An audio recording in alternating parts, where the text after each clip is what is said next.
அஸ்ஸலாமு அலைக்கும் வரஹ்மத்துல்லாஹி வபரகாத்துஹு. எண்ணெய் ஊற்றிருக்கோம், கடுகு போட்டிருக்கோம் தக்காளி தொக்கு செய்கிறதுக்கு. கடுகு பொரியட்டும். கடுகு பொரிஞ்ச பிறகு காஞ்ச மிளகா சேர்த்துக்கிறோம். காஞ்ச மிளகா போட்ட உடனே அப்படியே உளுத்தப்பருப்பு கொஞ்சம் சேர்த்துக்கிறோம். அது வாசத்துக்காகவும் அது நம்ம சாப்பிடும்போது கடிப்பட்டால் நல்லாயிருக்கும். அதனால் அது கொஞ்சமாக ஒரு 3/4 பங்கு சேர்க்கணும்.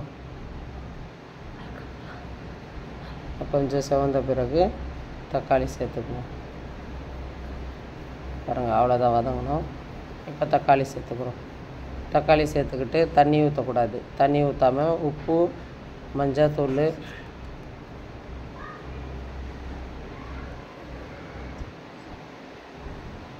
இந்த தக்காளி தண்ணி கூட ஊற்றக்கூடாது.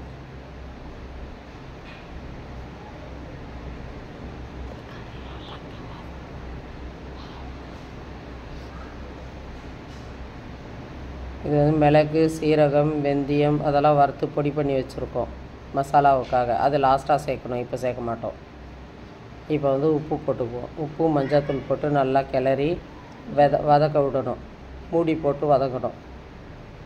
நல்லா வதங்கணும். அதுலேயே நல்லா மேஷ் ஆகணும். தக்காளி அப்படியே அது வெந்தே ஆகணும்.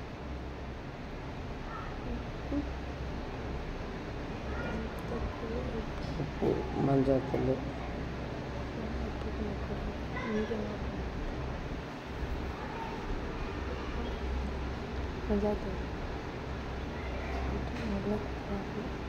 நல்லா கிளறி விட்டுக்குவோம்.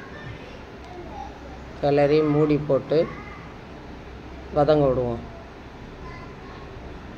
அது அப்படியே வதங்கட்டும்.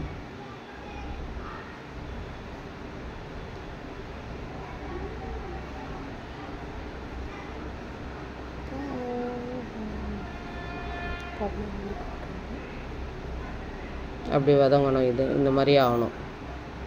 இப்போ மிளகாத்தூள் சேர்க்கணும். இந்த மாதிரி ஸ்டேஜில் தான் சேர்க்கணும். இது நல்லா கிளறி விட்டு மிளகாத்தூள் 1 ஸ்பூன், குழம்பு மிளகாத்தூள் அது ஒரு 2 ஸ்பூன் சேர்க்கணும். சேர்த்து நல்லா கிளறி விட்டு மறுபடியும் மூடி போட்டு விட்டுடணும். இன்னும் கொஞ்சம் அந்த மிளகா வாசனை போகிறதுக்காக.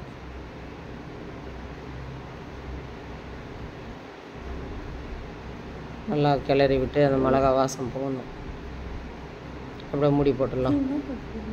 போட்டு இந்த மாதிரி வேகணும். பாருங்கள், இந்த மாதிரி எண்ணெய் பிரிஞ்சு வர்ற அளவுக்கு வேகணும். அப்போது நம்ம பவுட்ரு பண்ணி வச்சுருந்தோம் இல்லையா, மிளகு, சீரகம், கடுகு இதெல்லாம் போட்டுக்கணும். போட்டுக்கிட்டு இது நல்லா கிளறி விடணும். இதில் கொஞ்சோண்டு நாட்டு சக்கரை சேர்க்கணும். அது எடுக்க மறந்துட்டேன். அதனால் நான் போட்டேன். அதில் ஒரு 1/2 ஸ்பூன் நாட்டு சக்கரை சேர்த்துக்கோங்க. போதும், அவ்வளோதான். இந்த மாதிரி நல்லா கிளறி விட்டு எல்லோரும் நலமாக நீங்களும் இதேமாரி செஞ்சு சாப்பிட்டு பாருங்கள். எப்படி இருக்குன்னு பாருங்கள். எங்கன்னா நம்ம டூர் போகிறோன்னா இந்த மாதிரி செஞ்சு எடுத்துன்னு போனால் சப்பாத்திக்கு, சாதத்துக்கு எல்லாத்துக்குமே நல்லாயிருக்கும். இட்லி, தோசைக்கு நீங்களும் இதேமாரி செஞ்சு சாப்பிடுங்க ஃப்ரெண்ட்ஸ். எல்லோரும் நலமாக இருக்க வேண்டும் என்று அல்லாஹ்விடம் துவா செய்கிறோம். அஸ்ஸலாமு அலைக்கும் வரஹ்மத்துல்லாஹி வபரகாத்துஹு. லைக் பண்ணுங்கள், ஷேர் பண்ணுங்கள், பெல் பட்டனை தட்டி விடுங்க ஃப்ரெண்ட்ஸ்.